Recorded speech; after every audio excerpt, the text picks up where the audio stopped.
koy loore ak li nga xam ne moo nekk mbirum ki nga xam ne moo di le chroniqueur Abdou Nguer moom nag ni ngeen xam ne pour audition au fond dañ ko daal di génne woon te cellule boobu nekkoon Rebeuss ngir daal di koy déglu di juge bu 3e cabinet juge d'instruction du 3e cabinet waaye lañ ci mën a jàpp mooy que ni rek dañ ko daal di renvoyer ba jëmbi jamono ndax greffe bi nga xamante ni ñi di greffier yi ñu ngi koy def déjà gis nañ le ministre de la justice def ci ab communiqué di recadrer li nga xamante ni si ñoo di dee greffier ci fan yii gisoon nañ le ministre de la fonction publique yaakaar naa Olivier Boucal di wax ni chantage la ñuy def gouvernement bi mais ñoom prêt wuñ pour céder à ces chantages là loolee dinañ ci gën a ñëw incha allah mais alors l'affaire Abdou Nguer lan lañ ci mën a jàpp loo nga xamante ni si c'est un délit d'opinion ñu bëgg ko tey instruction boobu ba léegi ñu koy jaabanteloo.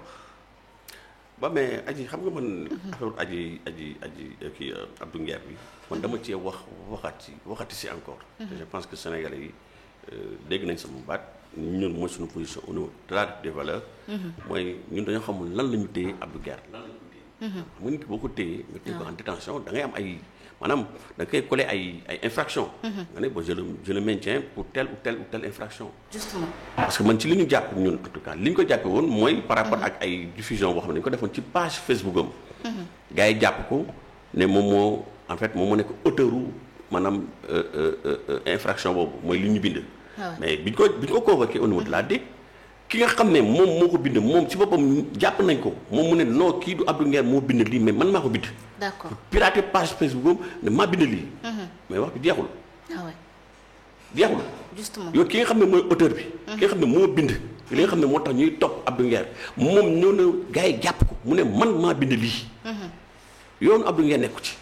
d'accord man de jàpp naa ne vraiment. ñu ko ne di ko téye woon même bu fekkoon ne moo ko bind. bu dee diffusion de fausses nouvelles.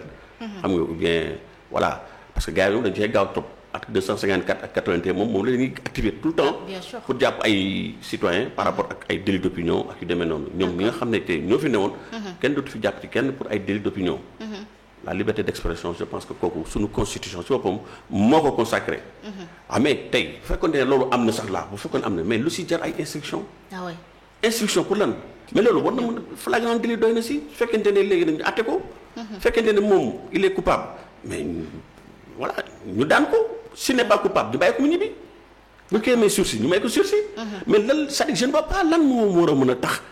affaire Abdou Nguer ñu koy yóbbu instruction man loolu laa mënut a comprendre. mais Abdou Nguer tamit est-ce que il ne fait pas peur même su fekkente ne si c'est un chroniqueur boo xamante ni si mais à chaque fois dañ koy gis muy génne ay baax ay vidéo ak di wax yenn wax yoo xamante ni peut-être ça dérange justement waa boor bi. mais mooy wane ne ko on est dans un état de dictature c'est une dictature rampante boo fi nekk su fekkee ni dañuy dem ba tey jii un Abdou Nguer moo tax gars yi di tiit Abdou Nguer ndax parce que da leen di wax maanaam di leen fàttali seen waxu démb yi mooy li ma wax tout à l'heure rek bu dee fàttali leen seen waxu démb yi moo tax gars yi représente un danger ba gars yi di ko jël di ko yóbbu en instruction c'est que ñun ñëpp war nañ tiit ñun ñëpp war nañ tiit te c'est ce qui se passe parce que actuellement dañu nekk dans un état boo xam ne dëgg yàlla neexul ba neexul mais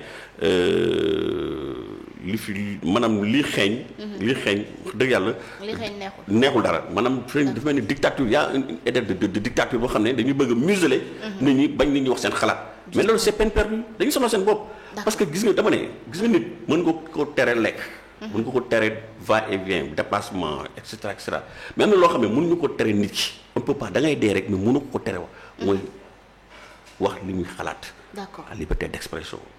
kenn mënul tere nit ki mu wax li mu bëgg a wax. loolu mënut a am c'est pas possible. d'accord dañu bàyyi seen yii dañu bàyyi dañuy ñuy exprimer wu loolu constitution si boppam moo ko consacré. te liberté d'expression dama ne kooku depuis 1700 ay 16e siècle déjà. la amoon en France en Europe ñoom ñi nga xam ne c'est des pays de grande démocratie. am na benn histoire boo xam ne dama lay raconter benn anecdote. Emmanuel Macron. Macron nga xam ne mooy le président de la République de France. comme benn jour mu doon si voilà quoi da doon circuler. bon alors y a eu un manifestant. un français bon teint. daal di ko interpeller quoi ne ko Macron mu ne ko oui mu ne ko tu es le président le plus nul que la France n'ait jamais connu. boobu bi nga ànd ak ay garde corps am ñëpp. mu ne ko tu es le président le plus nul. que l'histoire dama ne depuis que la France est française tu es le président le plus nul moo ko directement. mais Macron lan la ko est-ce que jàpp nañu ko ci gars yi jàppuñu ko mu ñëw Macron ne ko d'accord mu ne ko mais loolu sa xalaat la c'est ton opinion. nee nga man maa gën a nul ci président français yi mais amul problème. loolu sa xalaat la léegi may ma mën tam ma wax la sama xalaat mais loolu mooy démocratie c'est ça qui fait le charme de la démocratie. est-ce que yaa comprendre dañuy sottante xalaat. nga ànd si àndaloo ci mais l'essentiel mooy nga di say argument contre argument mais su fekkee ni dañuy toog di wax yow parce que li muy wax arrangé wu la. nga ne rap téye ko convocation surtout temps yi moom waa cybercriminalité bi moom dafa mel ni ñoom dañuy xëy suuf ba ngoon di seetaan télé quoi. ah oui. waa DSC vraiment je suis désolé quoi je pense que tey jii les urgences sont ailleurs dañu bàyyi nit ñi ñu exprimer wu librement. parce que loolu mooy dundal démocratie bu fekkee dañu bëgg a toog di xool nekk ba ñuy xool monsieur Maïga lan la wax yaa ngi dégg pour ñu jëm ko faagaagal jëm ko convoqué DSC jékki-jékki 1-2 mandat de dépôt. 1-2 ñu ne instruction. mais ma xam ne que ben dañu sonal seen bopp ils peuvent pas nous arrêter ils peuvent pas empêcher aux Sénégalais. de s'exprimer librement. loolu constitution si bopp moo ñu ko may ñoom dañoo wax ba egg fi ñu egg. ñoom li ñu doon def ñun ñaanu yàlla ñun ñu koy wax. d'accord Ousmane Sonko qu'est-ce qu'il n'a pas dit. lan la fi waxul loo xam ne tey est-ce que pour autant gars yi jàpp nañ ko dugal ko en prison. ok quelqu'un buy dem ba daan boy président de la République. mais Maïga nag démocratiquement élu nga dañ ko war a génnee palais. d'accord comme un chien comme Samuel ni ñu def Samuel Doe. mais dañuy waxante dëgg moo ko fi wax am na wala amul. d'accord ay xaw ma kooku je ne sais même pas xaw ma ndax daful bien daful ay Azoura di saaga. la première institution du pays. ok mais attends ñu naan waa ji il est fou. di ko créer un certificat médical de complaisance boo xam ne maa détaillé et le premier ministre. Ousmane Sonko ci boppam bi nga xam ne moo war a maanaam assurer. le respect de l'état de droit. yaa ngi dégg mi nga xam ne moom moo war a tey jii nekk maanaam un modèle. bu ñu waxee en termes de respect. Justement. de nos textes. moom ci boppam quelqu'un bi nga xam ne koy poursuivre muy dem di déplacer à la veille de son procès dem di ko seeti prison. ah ouais mais ça nañu waxante dëgg. mais Maïga vous trouvez ça normal. peut-être mais est-ce que tamit du parce que à chaque fois dañuy gis bu ñu xëy ñu ni premier ministre lu mu fa wax Ousmane Sonko mi nekk opposant lu mu fa waxul yëpp kenn jàpp ko est-ce que war nañoo toll ci boo xamante dañ naan Ousmane Sonko li mu defoon dañ ko war a def moom ku ne xam ne dama doon def du ñëpp du yàpp na ne du woon yoon kon nag du woon yoon lu duñ daganalul démb ak barki démb lu tey mooy ñëw ñu di ko daganal ci réew mi. waaw mais loolu laa lay wax nii moo tax ma ne ba kenn xamatul ban Ousmane Sonko. se fier parce que Ousmane Sonko bi woon démb bi nekkoon opposition. ak Ousmane Sonko bi ñu gis tey jii pratiquement on ne sait plus. mais est-ce que Ousmane Sonko premier ministre la ñuy waxal est-ce que Ousmane Sonko chef de parti la ñuy waxal. est-ce que c'est Ousmane Sonko en tant que citoyen.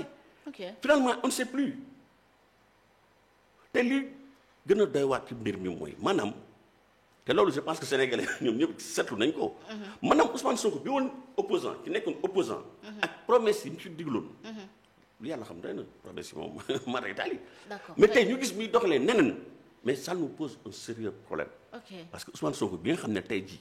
moom moo fi newoon kenn dootu fi tëjati nit. pour des délits d'opinion ak liberté d'expression. tey imagine-toi mais yow yaa ngi wax kaw Abdoul Guer mais Bah Diakhaté mi ngi nii. d'accord Bachir Fofana. barki démb ñoo nekkoon procès ñoo nekkoon tribunal. bien sûr dinañ ci ñëw. bien sûr ay ñeneen ak ñeneen ñaata nit ñoo nekk tey jii prison yi dans les prisons 100 mètres liberté 6 je ne sais pas feneen ak feneen. ndax lan parce que tout simplement dañoo exprimer seen opinion. d'accord violé wuñu sàccuñu defuñu maanaam trafic de drogue. yaa ngi dégg.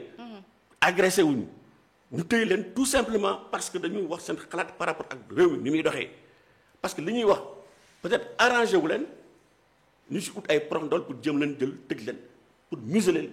yaa ngi dégg non seulement waxoon la population mais même la presse bi même yéen seen bopp. vous êtes exposé en tout cas une certaine partie de la presse. mais yéen ñi nga yaakaar loolu c'est normal. dañu wante dëgg.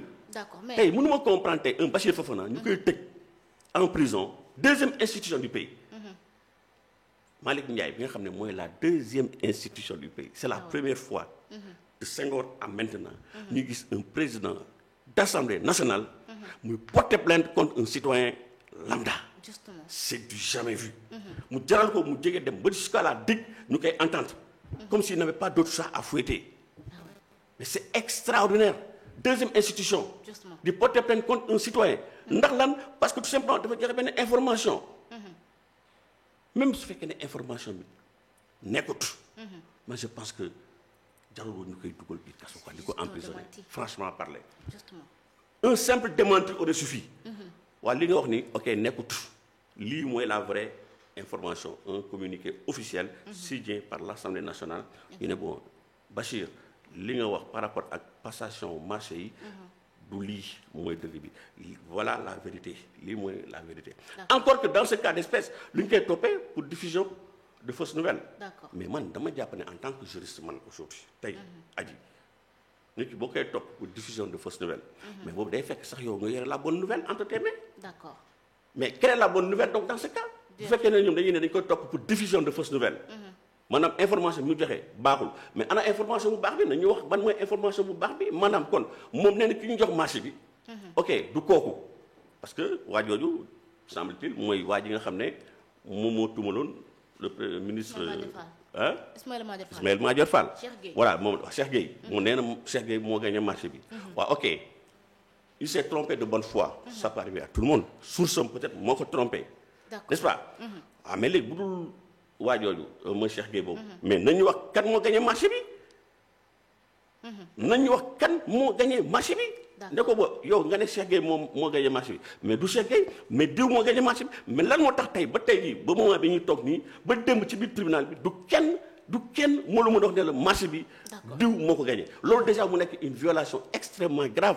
par rapport au droit de Bachir. parce que Bachir moom ci boppam nee na d'accord ok du Cheikh Gueye mais man jusqu'à preuve du contraire.